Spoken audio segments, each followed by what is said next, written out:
ओम शांति। 14 सितंबर की मुरली के मधुर महावाक्य हैं। मीठे बच्चे, बाप की सिरमत पर चलकर अपना श्रृंगार करो, पर चिंतन से अपना श्रृंगार मत बिगाड़ो, टाइम वेस्ट न करो। प्रश्न है, तुम बच्चे बाप से भी तीखे जादूगर हो कैसे? उत्तर है, यहाँ बैठे बैठे तुम इन लक्ष्मी नारायण जैसा अपना श्रृंगार कर रहे हो। यहाँ बैठे अपने आप को चेंज कर रहे हो। यह भी जादूगरी है। सिर्फ अल्फ को याद करने से तुम्हारा श्रृंगार हो जाता है। कोई हाथ पांव चलाने की बात नहीं, सिर्फ विचार की बात है। योग से तुम साफ, स्वच्छ और शोभनीक बन जाते हो। तुम्हारी आत्मा और शरीर कंचन बन जाता है। यह भी कमाल है ना। ओम शांति। रूहानी जादूगर बैठ रूहानी बच्चों को, जो बाप से भी तीखे जादूगर हैं, उन्हों को समझाते हैं। तुम यहाँ क्या कर रहे हो? यहाँ बैठे बैठे कोई चुरपुर नहीं। बाप अथवा साजन सजनियों को युक्ति बता रहे हैं। साजन कहते हैं, यहाँ बैठे तुम क्या कर रहे हो? अपने को तुम ऐसे लक्ष्मी नारायण मिशल श्रृंगार रहे हो। कोई समझेंगे तुम यहाँ बैठे बैठे हो, फिर नंबरवार पुरुषार्थ अनुसार तो हो ही न।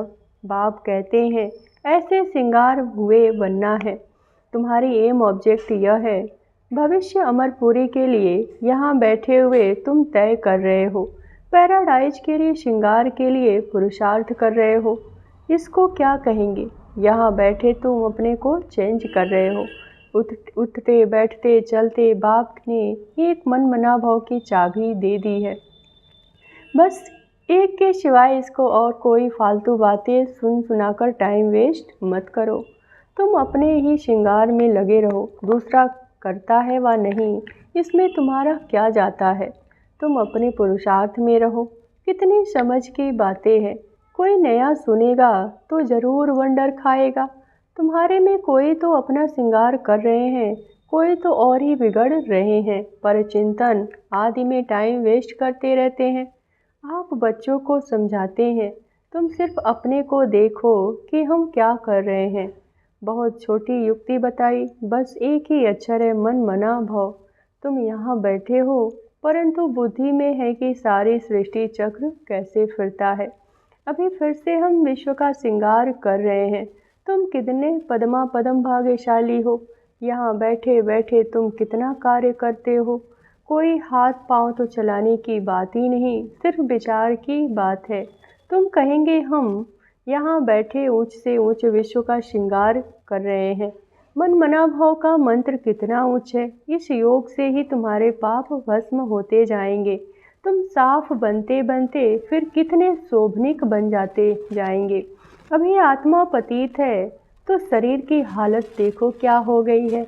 अब तुम्हारी आत्मा और काया कंचन बन जाएगी। यह कमाल है ना। तो ऐसे अपना श्रृंगार करना है। दैवीय गुण भी धारण करने हैं। बाप सभी को एक ही रास्ता बताते हैं, अल्फ वे। सिर्फ अल्फ की बात है। बाप को याद करते रहो तो तुम्हारा श्रृंगार सारा बदल जाएगा। बाप से भी तुम बड़े जादूगर हो। तुमको युक्ति बताते हैं कि ऐसा ऐसा करने से तुम्हारा श्रृंगार बन जाएगा। अपना श्रृंगार न करने से तुम मुक्त अपने को नुकसान पहुंचाते हो। इतना तो समझते हो हम भक्ति मार्ग में क्या क्या करते थे। सारा श्रृंगार ही बिगाड़ कर बन गए। अब एक ही अक्षर से बाप की याद से तुम्हारा श्रृंगार होता है। बच्चों को कितना अच्छी रीति समझाकर फ्रेश करते हैं। यहाँ बैठे तुम क्या करते हो? याद की यात्रा में बैठे हो। अगर कोई ख्याल और तरफ होगा तो श्रृंगार थोड़े ही होगा। तुम श्रृंगारे हो तो फिर औरों को भी रास्ता बताना है। बाप आते ही ऐसा श्रृंगार बनाने। कमाल शिव बाबा की। अपनी आप अपना हमारा श्रृंगार करते हो। उठते बैठते चलते हमको अपना श्रृंगार करना है।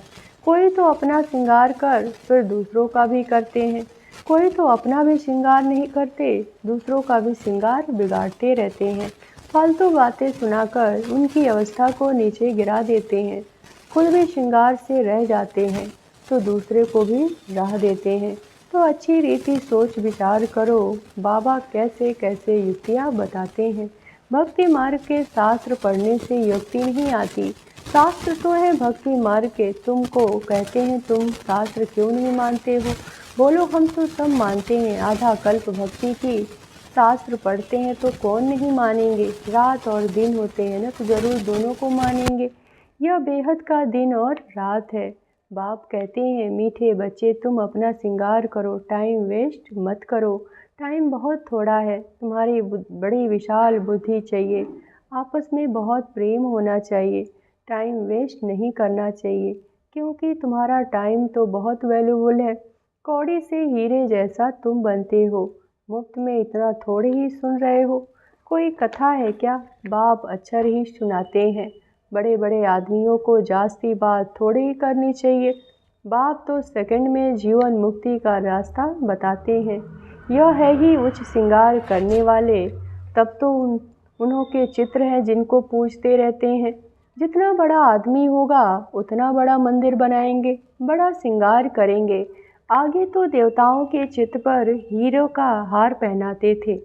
बाबा को तो अनुभव है ना, बाबा ने खुद हीरे का हार बनवाया था लक्ष्मी नारायण के लिए।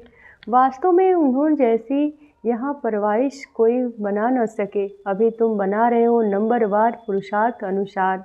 तो बाप समझाते हैं बच्चे टाइम वेस्ट न करो अपना, न औरों को करो। बाप युक्ति बहुत सहज बताते हैं, मुझे याद करो तो पाप मिट जाए।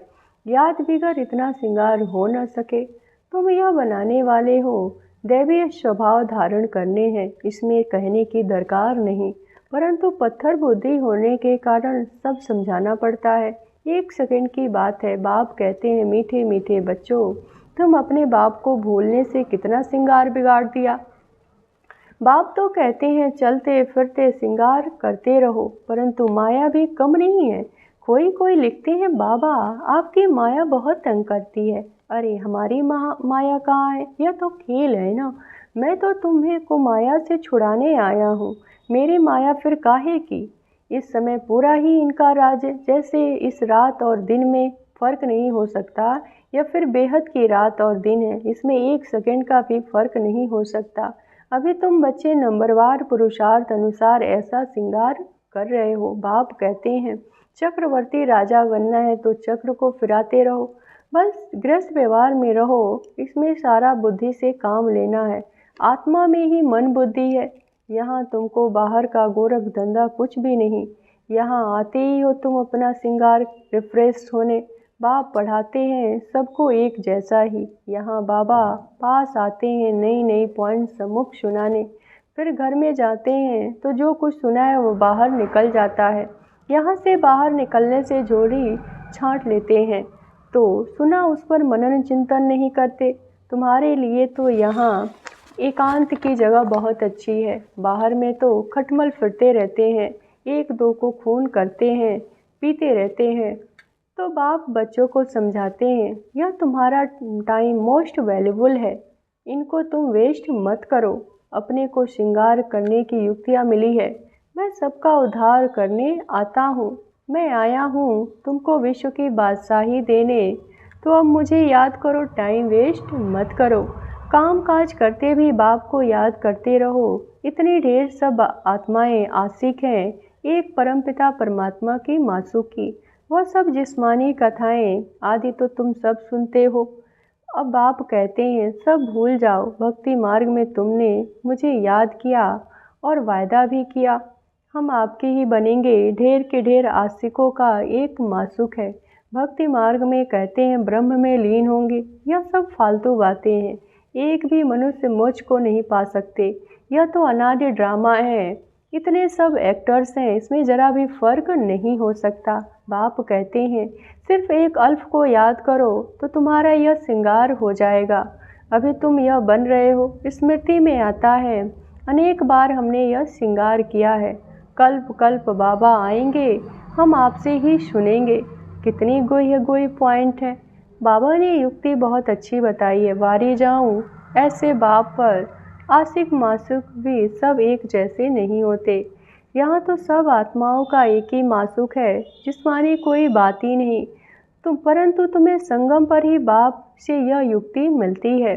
कहाँ भी तुम जाओ, खाओ पियो, घूमो फिरो, नौकरी करो, अपना श्रृंगार करते रहो। आत्माएं सब एक मासिक की आशिक हैं, बस उनको ही याद करते रहो। कोई कोई बच्चे कहते हैं हम तो 24 घंटे याद करते रहते हैं, परंतु सदैव तो कोई याद नहीं कर सकते। बहुत बहुत 2-2.5 घंटे तक जास्ती अगर लिखे तो बाबा मानते नहीं। दूसरों को स्मृति दिलाते नहीं तो कैसे समझे तुम याद करते हो। क्या कोई डिफ़िकल्ट बात है? कोई इसमें खर्चा है? कुछ भी नहीं। बस बाबा को याद करते रहो तो तुम्हारे पाप कट जाएंगे। दैवीय गुण भी धारण करने हैं। पतित कोई शांति धाम और सुख धाम में जा न सके। बाप बच्चों को कहते हैं अपने को आत्मा भाई भाई समझो। 84 जन्मों का पाठ अभी पूरा होता है। यह पुराना चोला छोड़ने का है। ड्रामा देखो कैसे बना हुआ है। तुम जानते हो नंबरवार पुरुषार्थ अनुसार। दुनिया में तो कोई कुछ भी नहीं समझते। हर एक अपने से पूछते हैं कि हम बाप की मत पर चलते हैं। चलेंगे तो श्रृंगार भी अच्छा होगा। एक दो की उल्टी बातें सुनाकर अथवा सुनकर अपना श्रृंगार भी बिगाड़ देते हैं तो दूसरों को भी बिगाड़ देते हैं। बच्चों को इसी धुन में लगाना है कि हम ऐसे श्रृंगारधारी कैसे बने। बाकी जो कुछ है वह ठीक है, सिर्फ पेट के लिए 2 रोटी आराम से मिले। वास्तव में पेट जास्ती नहीं खाता। भल तुम सन्यासी हो परंतु राजयोगी हो। न बहुत ऊंच न नीच, खाओ भल परंतु ज़्यादा हिर न जाओ।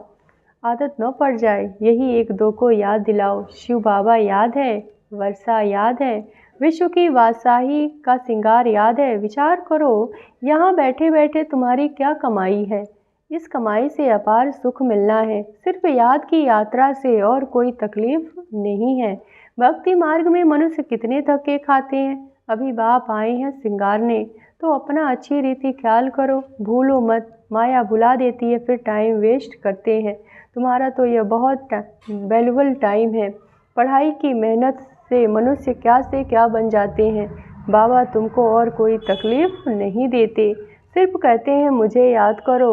कोई भी किताब आदि उठाने की दरकार नहीं है। बाबा कोई किताब उठाता है क्या? बाप कहते हैं मैं आकर इस प्रजापिता ब्रह्मा द्वारा एडॉप्ट करता हूँ। प्रजापिता है न, इतनी कुह वंशावली प्रजा कैसे होगी? बच्चे एडॉप्ट कर होते हैं। बाप वर्षा बाप से मिलना है।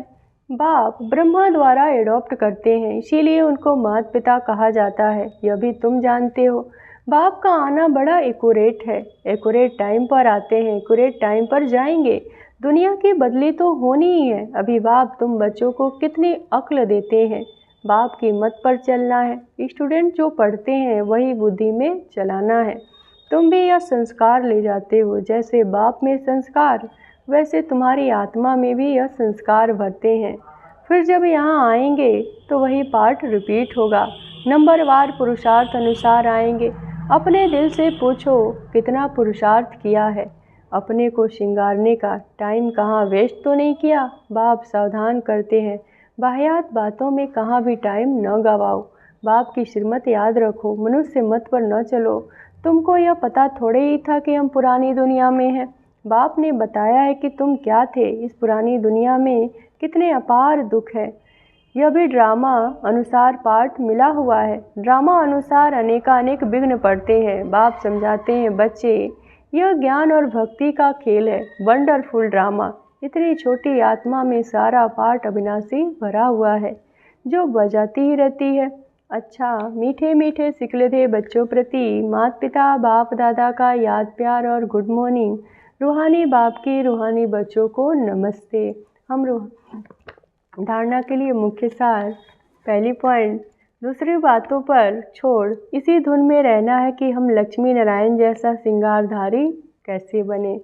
दूसरा, अपने आप से पूछना है कि हम श्रीमत पर चलकर मन मनाव भाव की चाबी से अपना श्रृंगार ठीक कर रहे हैं। उल्टी सुल्टी बातें सुनकर व सुनाकर श्रृंगार बिगाड़ते तो नहीं। आपस में प्रेम से रहते हैं। अपना वैल्यूबल टाइम कहीं वेस्ट तो नहीं करते। दैवीय स्वभाव धारण किया। वरदान, व्यर्थ संकल्पों के कारण को जानकर उन्हें समाप्त करने वाले समाधान स्वरूप हो। व्यर्थ संकल्प उत्पन्न होने के 2 कारण हैं। पहला, अभिमान, और अपमान, मेरे को कम क्यों, मेरा भी यह पद होना चाहिए, मेरे को भी आगे करना चाहिए। तो इसमें यह तो अपना अपमान समझते हो या फिर अभिमान में आते हो। नाम में, मान में, शान में आगे आने से सेवा में अभिमान या अपमान महसूस करना, यही व्यर्थ संकल्पों का कारण है। इस कारण को जान निवारण करना ही समाधान स्वरूप बनना है। स्लोगन: साइलेंस की शक्ति द्वारा स्वीट होम की यात्रा करना बहुत सहज है। ओम शांति।